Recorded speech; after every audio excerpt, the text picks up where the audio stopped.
Hello everyone, welcome back to the channel cold Drake. আজকে থেকে আমরা আমাদের ডেটা স্ট্রাকচার অ্যান্ড অ্যালগরিদমের কমপ্লিট প্লেলিস্টটি শুরু করতে যাচ্ছি। সো এই লেকচারে আমরা এনভায়রনমেন্টাল সেটআপ এবং সি প্লাস প্লাসের বেসিক সিনট্যাক্স নিয়ে আলোচনা করব। সো এনভায়রনমেন্টাল সেটআপের জন্য আমাদের সর্বপ্রথম যে জিনিসটি দরকার পড়বে সেটা হচ্ছে একটি আইডিই অথবা compiler. So what is an IDE? An IDE is a software or a tool that is used to compile and edit the code. That means আমাদের হিউম্যান ল্যাঙ্গুয়েজকে যখন আমরা কম্পিউটারে সেন্ড করব, এই ল্যাঙ্গুয়েজটাকে তখন আমাদের আইডি বা আমাদের কম্পাইলার কনভার্ট করে মেশিন ল্যাঙ্গুয়েজ অথবা কম্পিউটারের বোধগম্য ল্যাঙ্গুয়েজে নিয়ে যাবে। দ্যাট মিন্স আমরা যখন আমাদের ল্যাঙ্গুয়েজে কোনো ইনস্ট্রাকশন দিব কম্পিউটারকে, তখন সেই ইনস্ট্রাকশনটা আমাদের আইডি বা আমাদের এই টুল কি করবে? কনভার্ট করবে, রাইট? কনভার্ট করে কম্পিউটারের মেশিন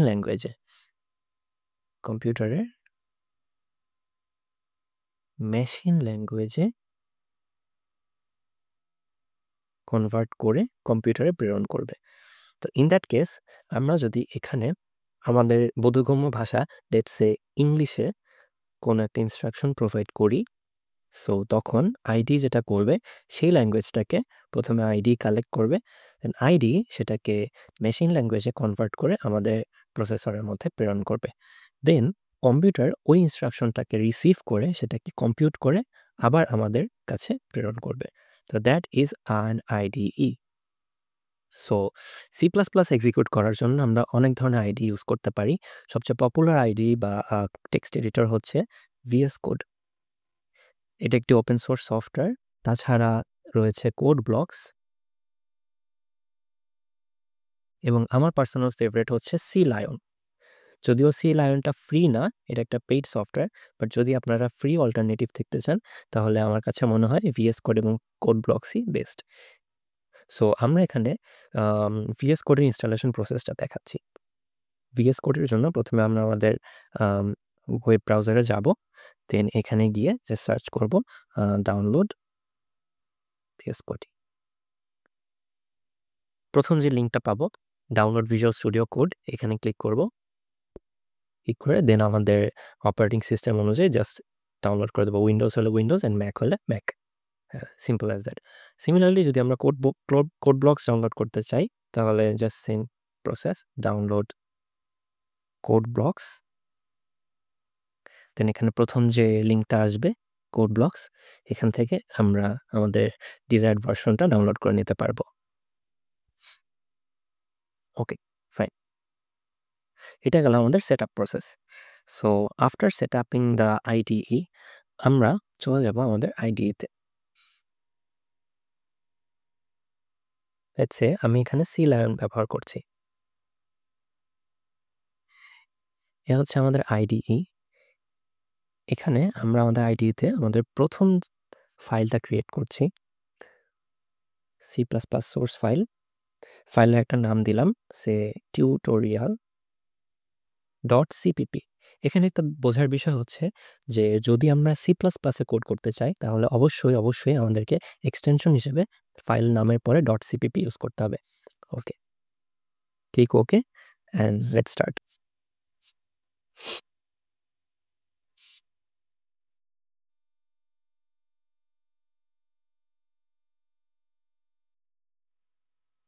এবার আসি আমাদের সি প্লাস প্লাসের বেসিক সিনট্যাক্স নিয়ে।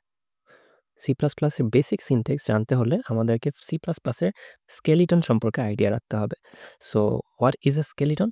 স্কেলিটন হচ্ছে বেসিক্যালি যেমন হিউম্যান বডির যে স্ট্রাকচারটা থাকে সেই স্ট্রাকচারটাকে ফর্ম করে কি হিউম্যান স্কেলিটন। সিমিলারলি আমাদের প্রোগ্রামের স্ট্রাকচারটা ফর্ম করবে আমাদের program skeleton. So C plus প্লাসের প্রোগ্রাম স্কেলিটন কি হতে পারে? প্রথম লাইনে আমরা আমাদের লাইব্রেরি ইনক্লুড করতে হবে। So what is an library? আমাদের শুরুতে এত ডিপলি যাওয়ার দরকার নাই। আমরা জাস্ট নরমালি জানবো যে এইটা হচ্ছে আমাদের স্কেলিটন এবং এই কয়টা লাইন আমাদের মাস্ট প্রোগ্রামের মধ্যে থাকতে হবে। ধীরে ধীরে আমরা অ্যাডভান্সে যখন যাব তখন আমরা জিনিসগুলো আরও ক্লিয়ার হব। সো প্রথমে আমরা একটা লাইব্রেরি ইউজ করব, সেটার নাম হচ্ছে গিয়ে IOStream। সো লাইব্রেরি ইনক্লুড করতে হলে আমাদের প্রথমে যে ট্যাগ লাইনটা লিখতে হয় সেটা হচ্ছে গিয়ে #include তারপরে এরকম একটা চিহ্ন, লেস দ্যান চিহ্ন, এরপরে হচ্ছে IOStream, তারপরে হচ্ছে গ্রেটার দ্যান চিহ্ন। সো এই লাইন দিয়ে আমি বেসিক্যালি যেটা বোঝাচ্ছি সেটা হচ্ছে যে আমি ইনক্লুড করছি কাকে? IOStream লাইব্রেরিকে। IOStream লাইব্রেরিটা কি করে? IOStream লাইব্রেরিটা বেসিক্যালি ইনপুট অ্যান্ড আউটপুট নিয়ে ডিল করে। এরকম অসংখ্য লাইব্রেরি রয়েছে সি প্লাস প্লাসের মধ্যে, যেগুলো আমরা ফার্দার আস্তে আস্তে ধীরে ধীরে ব্যবহার করব। ওকে, সেকেন্ড লাইনে আমরা একটা ট্যাগ ইউজ করব, সেটা হচ্ছে ইউজিং নেমস্পেস std। সো এই কিওয়ার্ডটা যেটা করে সেটা হচ্ছে গিয়ে স্ট্যান্ডার্ড নেম স্পেসের অবজেক্ট অ্যান্ড ভ্যারিয়েবলগুলো আমাদেরকে ইউজ করতে দেয়। সো প্রথমে বললাম যে এত ডিপলি আমাদের জানার দরকার নেই এই জিনিসগুলো আসলে কি করে। আমরা জাস্ট মনে রাখবো যে আমাদের প্রোগ্রাম লেখার শুরুতে আমরা জাস্ট এই কয়টা লাইন লিখে আমাদের স্কেলিটনটা রিট্রিভ করব। ওকে, ফাইন। এরপরে আসবে হচ্ছে কি আমাদের মেইন ফাংশন। মেইন ফাংশন হচ্ছে গিয়ে একটা ফাংশন, যে ফাংশনের মধ্যে আমাদের মেইন প্রোগ্রামগুলো থাকবে। সো মেইন ফাংশনের নাম হবে INT অর্থাৎ ইন্টিজার, ইন্ট মেইন, দুটো ফার্স্ট ব্র্যাকেট, দেন এরপরের সিনট্যাক্সটা হচ্ছে একটা কার্লি ব্রেস, ওপেনিং ব্রেস, দেন আমাদের একটা রিটার্ন ব্রেস অথবা ক্লোজিং ব্রেস। এই যে দুটো কার্লি ব্রেস থাকলো, একটা ওপেনিং কার্লি ব্রেস এবং একটা রিটার্ন কার্লি ব্রেস, এই দুটো কার্লি ব্রেসের মধ্যে যে কন্টেন্টগুলো থাকবে সেটাই হচ্ছে গিয়ে আমার প্রোগ্রামের অ্যাকচুয়াল কন্টেন্ট। সো এই দুটো ব্রেসের মধ্যে কন্টেন্টটা হচ্ছে গিয়ে main content.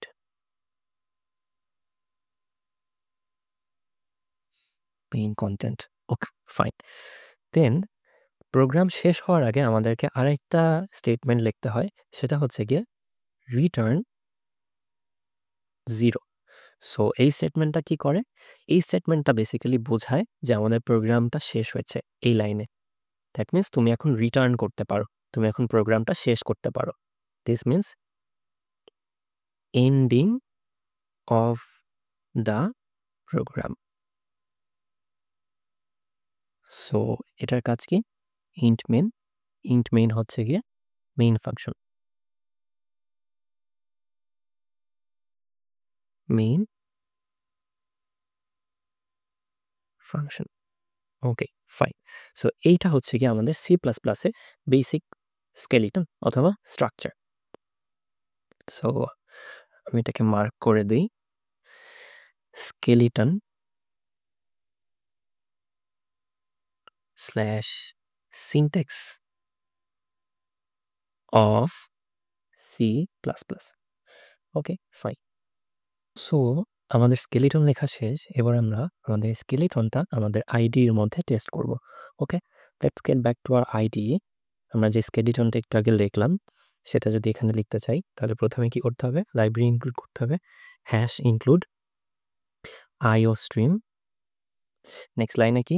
Using namespace std। ওকে, ফাইন। এরপর আসবে কি? এরপর আসবে আমাদের মেইন ফাংশন। মেইন ফাংশন কিভাবে লিখতে হয়? ইন্ট মেইন, দুটো ফার্স্ট ব্রেসেস, এরপরে একটা curly braces opening and ending, and lastly আমাদের কি থাকবে? Program execution statement, return 0 semicolon. Okay, এবার আমাদের এই স্কেলিটনটা আমি একটু এক্সপ্লেইন করি। এখানে কি হচ্ছে? প্রথমত যেটা বললাম সেটা হচ্ছে ইন্ট মেইনের মধ্যে যে কয়টা লাইন থাকবে সেগুলোই হচ্ছে আমাদের প্রোগ্রামের প্রধান কন্টেন্ট অথবা মেইন ফাংশন, রাইট? এখন প্রত্যেকটা স্টেটমেন্ট বা প্রত্যেকটা লাইন যখন আমরা লিখব, সেই লাইনটা শেষ হচ্ছে এটা বোঝানোর জন্য তার শেষে একটা করে সেমিকোলন দিতে হবে। ওকে, যেমন আমি যখন ইন্ট মেইনের মধ্যে আমার একটা স্টেটমেন্ট লিখলাম রিটার্ন 0, এরপর আমি একটা সেমিকোলন দিলাম। তার মানে কি? যে রিটার্ন 0 স্টেটমেন্টটা এইখানে শেষ হচ্ছে। আমি যদি একটা সেমিকোলন না দিতাম, তার মানে আমার কম্পাইলার ফাইন্ড আউট করতে পারত না যে আমাদের রিটার্ন 0 স্টেটমেন্টটা কোথায় শেষ হচ্ছে। সো যখন কোনো কিছু শুরু হবে, তখন সেটার শেষও থাকতে হবে। সো সেই এন্ডিংটা ডিটারমাইন করবে কে? সেই এন্ডিংটা ডিটারমাইন করবে হচ্ছে আমাদের সেমিকোলন। ওকে, ফাইন। সো আমাদের প্রত্যেকটা স্টেটমেন্টের শেষে আমাদের একটা করে সেমিকোলন দিতে হবে। ওকে, লেটস সে দেখি এবার আমাদের হচ্ছে প্রোগ্রামটা প্রপারলি রান করে কিনা। ওকে, আমরা এটাকে রান করলাম and our process finished with exit code 0। That means হচ্ছে কোনো এরর নাই and this program is correct. Okay, যদি কোনো এরর থাকতো তাহলে আমাদের টার্মিনালে এরর শো করতো। ফাইন, এটা হচ্ছে আমাদের বেসিক স্কেলিটন। ওকে, এবার আসি হচ্ছে আমাদের প্রথম প্রোগ্রাম। ওকে, ফাইন। সো আমরা যেহেতু বলেছি যে আমাদের যতগুলো কন্টেন্ট থাকবে, সেই কন্টেন্টগুলো কোথায় থাকবে? মেইন ফাংশনের মধ্যে থাকবে, রাইট? মেইন ফাংশনের মধ্যে থাকবে, ঠিক আছে? সো C++-এ একটা ফাংশন রয়েছে, স্ট্যান্ডার্ড ফাংশন, যেটার নাম হচ্ছে cout, যেটা দিয়ে আমরা হচ্ছে কোনো কিছু প্রিন্ট করতে পারি। ওকে, সো আমরা আমাদের নোটবুকে চলে যাই। এখানে আমরা দেখাই সে আমি কোনো কিছু প্রিন্ট করতে চাচ্ছি। প্রিন্ট করা মানে কি? প্রিন্ট করা মানে হচ্ছে ডিসপ্লে করা। সে আমাদের একজন ইউজার আছেন, যিনি হচ্ছে গিয়ে আমাদের বানানো প্রোগ্রামটা উনি টেস্ট করবেন, অথবা উনি হচ্ছে এই প্রোগ্রামটা ইউজ করবে। সে এটা হচ্ছে আমাদের ইউজার। তো উনি যখন আমাদের প্রোগ্রামটা এক্সিকিউট করবেন অথবা রান করবেন, তখন তার মনিটরে কি ডিসপ্লে হবে? তার মনিটরে যেই লেখাগুলো ডিসপ্লে হবে, সেগুলাকেই বলছি আমরা প্রিন্টিং মেকানিজম বা আউটপুটিং মেকানিজম। সো সেই জিনিসটা আমরা কিভাবে করতে পারি? সেটা আমরা করতে পারি C++-এ একটা বিল্ট ইন স্ট্যান্ডার্ড ফাংশন রয়েছে, যেটাকে বলা হয় cout। সো cout দিয়ে আমরা যেকোনো টেক্সট আউটপুট বা প্রিন্ট করতে পারি। ওকে, সো cout লেখার সিনট্যাক্সটা কি? প্রথমে আমরা লিখব cout, এরপরে হচ্ছে 2টা লেস দেন চিহ্ন, এরপরে একটা ডাবল কোটেশন, অ্যান্ড এই ডাবল কোটেশনের মধ্যে আমরা যেই টেক্সটটা হচ্ছে আমাদের ইউজারকে আউটপুট দেখাতে চাই বা প্রিন্ট করতে চাই, সেই টেক্সটটা থাকবে। অ্যাজ অলওয়েজ বা অ্যাজ ইউজুয়াল আমরা যখন প্রথম প্রোগ্রামিং শুরু করি, আমরা সবাই এই সেন্টেন্সটার সাথে পরিচিত। সেটা হচ্ছে হ্যালো ওয়ার্ল্ড। সো আমি কি করতেছি? আমি এখানে বেসিক্যালি হ্যালো ওয়ার্ল্ড সেন্টেন্সটা আমার ইউজারকে প্রিন্ট করছি। সো যখন আমার সেন্টেন্সটা লেখা শেষ হয়ে যাবে, আমাদের ডাবল কোটেশনটা ক্লোজ করে দিতে হবে, অ্যান্ড এই প্রত্যেকবার আমাদের যখন স্টেটমেন্ট লেখা শেষ হবে, স্টেটমেন্ট এর এন্ডিংয়ে একটা করে সেমিকোলন। সো এই স্টেটমেন্টের কাজটা কি?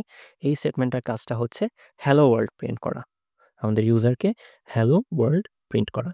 ওকে, ফাইন। আমরা ট্রাই করে দেখি আমাদের হ্যালো ওয়ার্ল্ড প্রিন্ট হচ্ছে কিনা। তো আমরা কি করব? প্রথমে আমরা হচ্ছে cout hello world semicolon. Okay, so run the code. Hello world আউটপুটে আমাদের প্রিন্ট হচ্ছে কি? Hello world. Okay, fine. এরপরে আমি যদি আরও একটা সেন্টেন্স প্রিন্ট করতে চাই, তাহলে কি করতে পারি? আমি আবার এন্টার দিয়ে সেকেন্ড লাইনে cout আবার ইউজ করতে পারি। এবার আমি লিখলাম হচ্ছে গিয়ে we are code wreck. Okay, fine. Then semicolon. Okay, then আমি যদি আরও একটা লাইন লিখতে চাই, cout today is a rainy day. So এই ৩টা লাইনের মানে কি? এই ৩টা স্টেটমেন্ট কি করে? প্রথমে আমাকে হ্যালো ওয়ার্ল্ড প্রিন্ট করে, তারপরে we are code wreck print করে, তারপরে today is a rainy day print করে। Okay, fine. টেস্ট করে দেখি। Play, run and see. আমাদের এখানে যেটা হচ্ছে সেটা হচ্ছে গিয়ে প্রথমে হ্যালো ওয়ার্ল্ড, এতটুকু হচ্ছে আমাদের হ্যালো ওয়ার্ল্ড মার্ক করা যতটুকু। পরে একই সাথে শুরু হইছে উই আর কোড রেক, এরপরে একই সাথে শুরু হইছে today is a rainy day. Okay, fine. আমরা তো বুঝলাম যে আমাদের হচ্ছে ৩টা স্টেটমেন্ট প্রিন্ট হচ্ছে। বাট এখানে একটা ছোট ইস্যু দেখা যাচ্ছে। সেটা হচ্ছে কি? আমি তো আমার প্রোগ্রামে ৩টা সেন্টেন্স পরপর নতুন লাইনে প্রিন্ট করলাম বা লিখলাম। কিন্তু আমার আউটপুটের সময় ৩টা সেন্টেন্স কেন একই লাইনে প্রিন্ট হচ্ছে? ওকে, এই ব্যাপারটা হচ্ছে গিয়ে আমাদের IDE বোঝে না কখন নতুন লাইন বা নতুন স্পেস প্রিন্ট করতে হবে। ওকে? সো আমি যখন আমার IDE এর মধ্যে এন্টার দিয়ে নতুন লাইন লিখব, সে এই জিনিসগুলোকে কাউন্ট করবে না। সে এই জিনিসগুলোকে বুঝবে না বা আন্ডারস্ট্যান্ড করতে পারে না। সো তাকে নতুন লাইন বোঝানোর জন্য একটা কিওয়ার্ড ইউজ করতে হবে। সেই কিওয়ার্ডটার নাম হচ্ছে গিয়ে ENDL, ENDL। অর্থাৎ আমি যদি চাই যে হ্যালো ওয়ার্ল্ডের পরে আমি একটা নিউ লাইন প্রিন্ট করব, অর্থাৎ আমাদের উই আর কোড রেকটা পরের লাইনে হবে, তাহলে আমাদের কি করতে হবে? হ্যালো ওয়ার্ল্ডের পরে একটা নিউ লাইন প্রিন্ট করতে হবে। সো নিউ লাইনের জন্য আমাদের কি করতে হবে? And L. সো এন্ডেল যেটা করবে সেটা হচ্ছে গিয়ে হ্যালো ওয়ার্ল্ডের পরে একটা নতুন লাইন প্রিন্ট করবে। তার পরের লাইনে কি করবে? We are code wreck print করবে। রাইট? সো রান করে দেখি কাজ করে কিনা। সো আমি যখন রান করছি, তো হ্যালো ওয়ার্ল্ড প্রিন্ট হলো। এর পরের লাইনে কি হলো? We are code rake. তারপরে একই সাথে আবার প্রিন্ট হলো কি? Today is a rainy day. কারণ কি? আমি তো কোড রেকের পরে কোনো নতুন লাইন এড করি নাই। সো সিমিলারলি আমি যদি কোড রেকের পরে নতুন লাইন এড করি, এন্ডেল, সো তখন কি হবে? হ্যালো ওয়ার্ল্ড, পরের লাইনে উই আর কোড রেক, পরের লাইনে কি হবে? Today is a rainy day. Right? So আমি যখন এটা রান করব তখন কি হবে?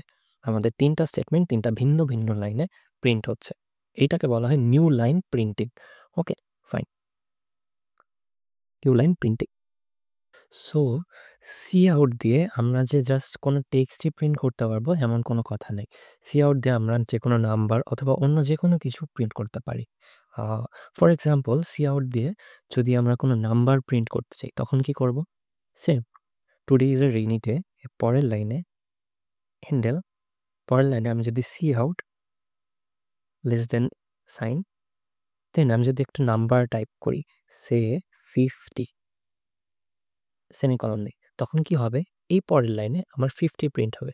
এখানে একটা নোট করার বিষয় হচ্ছে যে নাম্বার যখন প্রিন্ট করব তখন আমাকে ডাবল কোটেশন ইউজ করার প্রয়োজন নেই।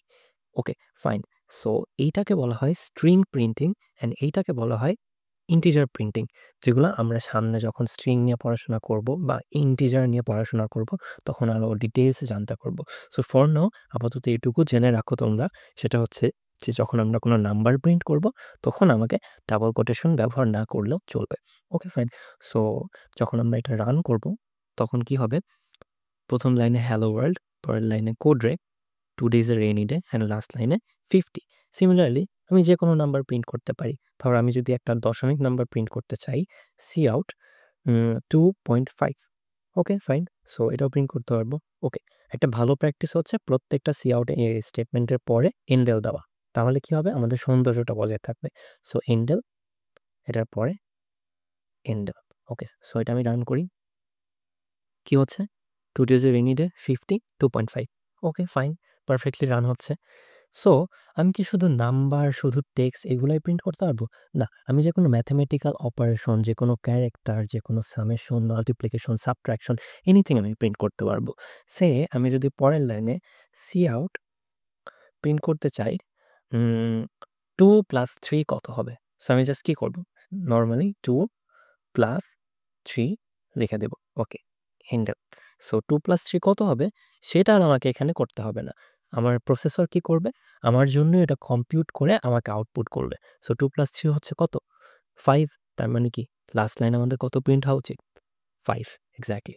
সো সিমিলারলি আমি যেকোনো অপারেশন করতে পারি। এখানে আমি চাইলে মাল্টিপ্লিকেশন করতে পারি। Cout 5 multiplied by 5 enter. So কত হওয়া উচিত? এখানে 25। সো লাস্ট লাইনে আমরা কি দেখছি? 25। ওকে, fine. That's all for today. Hopefully we will meet in the next video. Till then, take care.